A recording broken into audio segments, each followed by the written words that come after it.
बिस्मिल्लाहिर्रहमानिर्रहीम अस्सलाम वालेकुम। मेरा नाम मोहसिन है और आज की इस वीडियो में मैं आपको खुशामदीद कहता हूँ।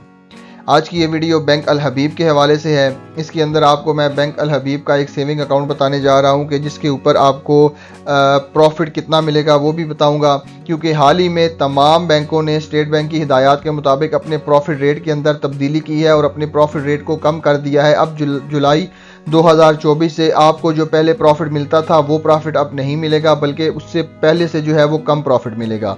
और ऐसा ही बैंक अल हबीब के भी तमाम सेविंग अकाउंट के ऊपर प्रॉफिट रेट भी चेंज कर दिए गए हैं। किन के अंदर कमी की गई है, किन के अंदर कौन से जो है वो सेविंग अकाउंट के ऊपर प्रॉफिट ज़्यादा किया गया है, वो तमाम की तमाम डिटेल आपको आज की इस वीडियो के अंदर दी जाएगी। तो चलें वीडियो की डिटेल की तरफ चलते हैं। लेकिन उससे पहले अगर आपने चैनल को सब्सक्राइब नहीं किया तो सब्सक्राइब कर लें, बेल का आइकन प्रेस कर ले ताकि आने वाली हर नई वीडियो का नोटिफिकेशन मिलता रहे। और इस वीडियो के अंदर मैं आपको बताऊंगा कि आपको कौन कौन से डॉक्यूमेंट रिक्वायर्ड है बैंक अल हबीब के अंदर सेविंग अकाउंट ओपन करवाने के लिए, और उसके बाद जो है वो आप किस तरह बैंक अल हबीब का जो है वो अकाउंट ओपनिंग फॉर्म फिल कर सकते हैं। चाहे आप उस अकाउंट ओपनिंग फॉर्म को यहाँ पे इस बैंक अल हबीब की वेबसाइट से भी डाउनलोड कर सकते हैं। और उसके ऊपर नॉन फाइलर और फाइलर के ऊपर टैक्सेस जो है वो भी बताऊंगा कितने आपको पे करने पड़ेंगे। तो चलें वीडियो की डिटेल की तरफ चलते हैं।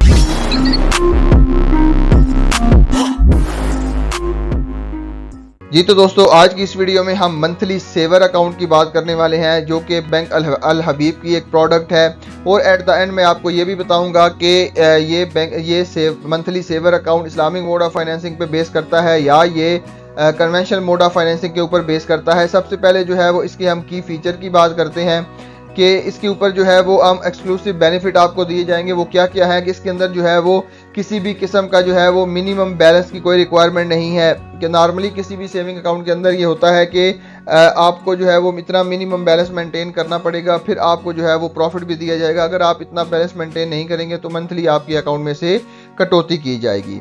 ये जो है वो मिनिमम बैलेंस की कोई शर्त नहीं है। उसके बाद जो है वो फ्री बैंक अल हबीब की मोबाइल और नेटवर्किंग फैसिलिटी आप इंजॉय कर सकते हैं।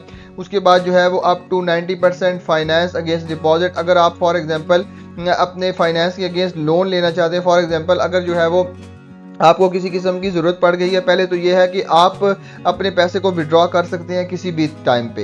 लेकिन अगर आप विड्रॉ नहीं करना चाहते तो बैंक से फाइनेंसिंग करवाना चाहते हैं तो आपको 90% तक जो है वो आपके डिपॉजिट के ऊपर फाइनेंसिंग मिल सकती है। उसके ऊपर जो है वो इंटरेस्ट रेट वगैरह क्या होगा वो आपको बैंक से जाके करंट रेट जो है वो पता चल जाएगा। उसके बाद आपको जो है वो फ्री ई स्टेटमेंट आपके बैंक अकाउंट की दी जाएगी, चाहे वो मंथली बेसिस पे हो, चाहे वो 6 मंथ की बेसिस पे हो, चाहे वो एनुअली हो, वो आपको जो है वो बिल्कुल फ्री ऑफ कॉस्ट दी जाएगी। उसके बाद जो है वो रेट ऑफ इंटरेस्ट जो है वो इसके ऊपर काफ़ी ज़्यादा अच्छा है और डेबिट कार्ड की फैसिलिटी भी आपको इसके ऊपर दी जाएगी। मंथली पे और प्रॉफिट की पेमेंट जो है वो आपको मंथली बेसिस के ऊपर की जाएगी।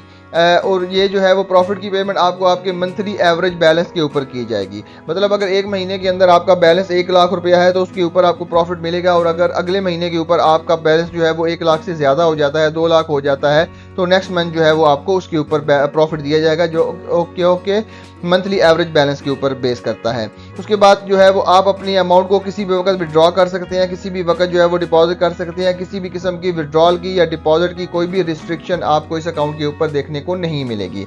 उसके बाद जो है वो आपको चेक बुक की फैसिलिटी भी दी जाएगी, चाहे आप अपने अमाउंट को जो है वो डेबिट कार्ड से यानी कि ATM कार्ड से विड्रॉ कर लें, चाहे आप जो है वो अपनी अमाउंट को चेक बुक के जरिए जो है वो विड्रॉ कर लें। उसके बाद आपको SMS अलर्ट की भी फैसिलिटी दी जाएगी। PayPac is the default debit card offered to the customer. However, customer may adopt other debit card like visa card, union पे कार्ड। और उसके बाद जो है वो किसका मतलब ये है कि आपको पे पार्ट का जो डेबिट कार्ड जो है वो डिफ़ॉल्ट आपको इसके अंदर ऑफ़र किया जाएगा। लेकिन अगर आप जो है वो वीज़ा कार्ड लेना चाहते हैं, यूनियन पे का कार्ड लेना चाहते हैं या इसकी किस्म के अलावा मास्टर कार्ड लेना चाहते हैं, वो भी आपको ऑफ़र कर दिया जाएगा, लेकिन उसके ऊपर जो है वो चार्जेस आपको देने पड़ेंगे। अब जो है वो अकाउंट ओपनिंग का प्रोसेस क्या है। सबसे पहले जो है वो आपको इसके लिए डॉक्यूमेंट कौन कौन से रिक्वायर्ड है आप यहाँ पे भी चेक कर सकते हैं। आपको डॉक्यूमेंट कौन कौन से रिक्वायर्ड है उसकी तमाम एक बहुत ज़्यादा लंबी लिस्ट है, वो आपको अगर पढ़ने चाहें तो आप पढ़ सकते हैं। दूसरा जो है वो यहाँ अभी आपको मैं बताता चलूँ कि अगर आपने अकाउंट ओपन करवाना है तो आपको डॉक्यूमेंट कौन कौन से रिक्वायर्ड है। अगर आप इंडिविजुअल हैं तो अपना सेविंग अकाउंट ओपन करवाना चाहते हैं या कोई भी अकाउंट ओपन करवाना चाहते हैं तो आपको अपना ओरिजिनल ID कार्ड लेके जाना पड़ेगा। उसके बाद जो है वो आप अपना जॉब कार्ड या जॉब लेटर वगैरह या सैलरी स्लिप अपनी लेके जानी पड़ेगी, क्योंकि इनकम वेरिफिकेशन के बगैर अब कोई बैंक भी कोई अकाउंट जो है वो ओपन नहीं करता। चाहे आपने करंट अकाउंट ओपन करवाना है, चाहे आपने सेविंग अकाउंट ओपन करवाना है, वो आपके इनकम के प्रूफ के बगैर जो है वो इम्पॉसिबल है। अगर आप इनकम का प्रूफ दे देंगे तो फिर ही आपका अकाउंट जो है वो ओपन किया जा सकेगा। उसके बाद अगर आपने किसी बच्चे के नाम पे अकाउंट ओपन करवाना है तो उसका बे फॉर्म या स्टूडेंट ID जो है वो लेके जानी पड़ेगी।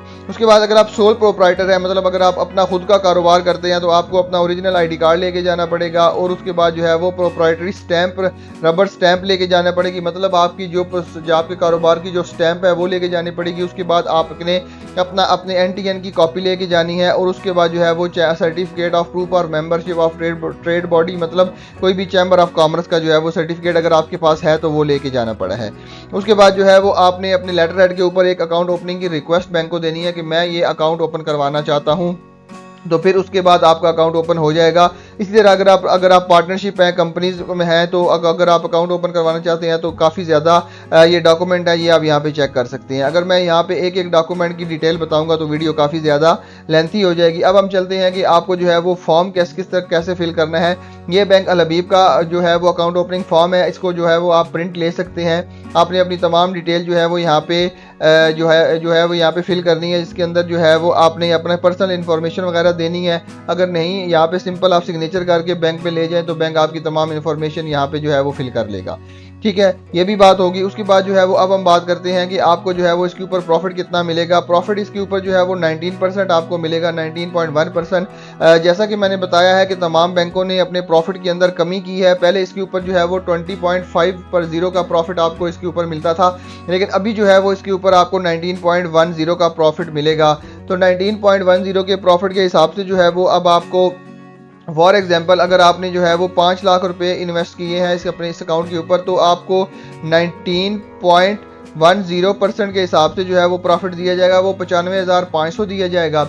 अच्छा, काफ़ी ज़्यादा अभी दोस्त ये भी कहते हैं कि फाइलर और नॉन फाइलर का टैक्स जो है वो चेंज हो चुका है, लेकिन अभी फ़िलहाल जो है वो फाइलर का टैक्स 15% है और नॉन फाइलर का टैक्स जो है वो 30% है। अभी 35% नहीं हुआ, जो कि गवर्नमेंट ने प्रपोज किया था कि हम आने वाले दिनों के अंदर इसको जो है वो 35% कर देंगे। लेकिन मैंने अपने काफ़ी ज़्यादा banks, for example Meezan bank, Faysal bank और इस तरह की दूसरे बैंकों से पता किया है, तो वहाँ पर भी अभी जो है वो नॉन फाइलर का टैक्स जो है वो चेंज नहीं किया, वो 30% पे ही टैक्स काट रहे हैं। तो मैं यहाँ पे अगर फॉर एग्जांपल 15% फाइलर का टैक्स कैलकुलेट करता हूँ, वो 14,325 रुपये बनते हैं। तो टैक्स काटने के बाद जो है वो आपको 81,175 रुपये दिए जाएंगे एक साल के बाद। इसको अगर आप मंथली बेसिस के ऊपर कन्वर्ट करना चाहते हैं तो डिवाइडेड बाय 12 कर दें तो ये आपको जो है वो 6,764 रुपये दिए जाएंगे। अच्छा, अब बात ये आती है कि क्या ये इस्लामिक मोड ऑफ फाइनेंसिंग पे बेस करता है या ये कन्वेंशनल मोड ऑफ फाइनेंसिंग पे बेस करता है। तो अनफॉर्चुनेटली बैंक अल हबीब का जो है वो मंथली सेवर अकाउंट एक कन्वेंशनल बैंकिंग के ऊपर बेस करता है, जो कि प्योरली सूद के जुमरे में आता है।